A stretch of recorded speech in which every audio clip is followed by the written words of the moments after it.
seul titre dans ce 19h30, situation très tendue ce mercredi à Ouagadougou. Le président de la transition, le Premier ministre, le ministre en charge de la fonction publique et celui de l'habitat et de l'urbanisme ont été arrêtés par des éléments du régiment de sécurité présidentielle. On ne connaît pas pour l'heure les raisons de ces arrestations, mais une chose est sûre, les heures qui suivent seront déterminantes pour l'avenir de la transition et celui du Burkina Faso. Aïssata Sankara sera sur ce plateau pour décrypter la situation. Bonsoir à tous et merci de nous choisir pour vous informer. Michel Kafando, Yacouba Isaac Zida, Augustin Loada et René Bagoro sont entre les mains du régiment de sécurité présidentielle. Ils ont été pris en otage ce mercredi en plein Conseil des ministres, alors que des négociations seraient en cours entre la haute hiérarchie militaire et le RSP. Des citoyens se sont regroupés non loin du palais de Kosiam cet après-midi pour manifester leur mécontentement. Mais la manifestation a vite avorté car les éléments du RSP s'y sont opposés.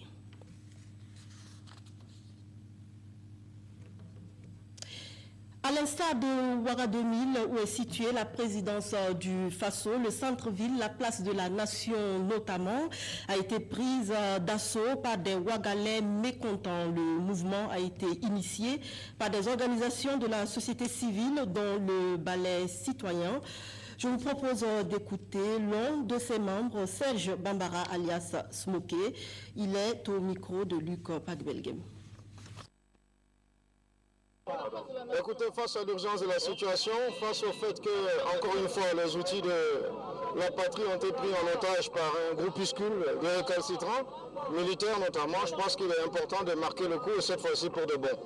Donc on lance un appel à toute la population du Burkina Faso, et plus spécifiquement de Ouara, à se déplacer massivement sur la place de la Révolution, et puis après on va aviser. S'il faut monter jusque là où la situation est gâtée, comme on dit, on ira la dégâter. Voilà. Mais il faut que justice soit rendue enfin à ce peuple-là qui a eu suffisamment à accomplir de sacrifices pendant cette insurrection. Plus de questions, il n'est plus possible qu'un groupuscule d'hommes puisse nous prendre en otage. Voilà, le message il est ferme et nous sommes décidés, nous sommes sortis ici sans matelas, mais nous allons dormir sur le goudron s'il le faut. Voilà, il faut que ces gens-là comprennent qu'il n'y a pas deux maîtres, il y a un seul maître et ce maître-là c'est le peuple.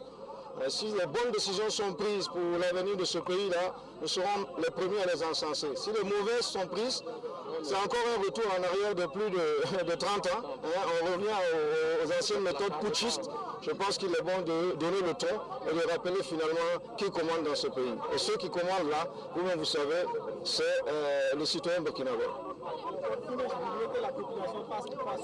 La population doit d'abord se renseigner dans un premier temps sur ces lieux de la place de la Révolution.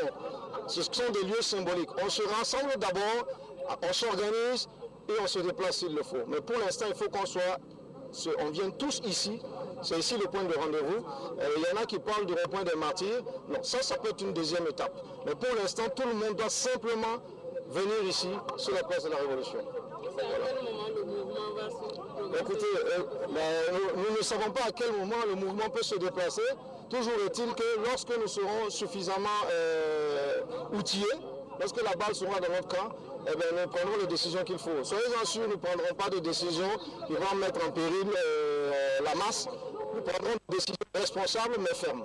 Comme d'habitude, voilà, c'est la détermination qui va peser dans la balance. Voilà. Que les gens sortent en sachant que c'est pas aller dormir. Si on sort là, c'est jusqu'à ce qu'il y ait une issue heureuse à la situation qui prévaut actuellement. Je reçois comme annoncé Aïssata Sankara pour décrypter cette énième crise due au RSP depuis le début de la transition. Bonsoir Aïssata et bienvenue sur ce plateau. Bonsoir Caroline. Alors que se passe-t-il à Kosiam en ce moment?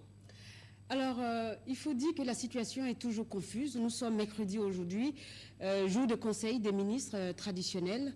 Le conseil des ministres qui a débuté à 9h, autour de 14h30, en début donc d'après-midi. Des éléments du régiment de sécurité présidentielle, le RSP, ont fait irruption dans la salle du Conseil des ministres, ont pris en otage le Premier ministre Yacouba Isaac Zida, le président du FASO Michel Kafando, le ministre de la fonction publique, du travail et de la sécurité sociale Augustin Louada et le ministre de l'Habitat et de l'Urbanisme René Bagoro. Pour l'heure, c'est ce qu'on sait, ils sont toujours séquestrés à Kosiam avec les éléments du RSP. Le président du Conseil national de la transition a fait une déclaration écrite cet après-midi où il affirme que des négociations sont en cours entre la haute hiérarchie militaire et des éléments du RSP. Donc on est toujours dans l'expectative. On ne sait pas ce qui se passera dans les prochaines heures. Toujours est-il que la tension commence à être vraiment à son summum. Et on ne sait toujours pas ce que le RSP réclame. On ne sait toujours pas ce que le régiment de sécurité présidentielle réclame. Il n'y a pas encore eu de déclaration officielle. Mais déjà, ce qu'on peut dire, rappelez-vous, le lundi 14 septembre, la commission de la réconciliation nationale et des réformes a remis au Premier ministre Yacouba Isaac Zida son rapport général de travail, un rapport de 42 pages. Et dans ce rapport, il est mentionné qu'il faut dissoudre le régiment de sécurité présidentielle. Et lorsque le Premier ministre a reçu ce rapport, il a clairement dit que les recommandations de la Commission de la réconciliation nationale seront mises en œuvre, seront exécutées. Et on pourrait peut-être penser que c'est cette sortie, cette déclaration du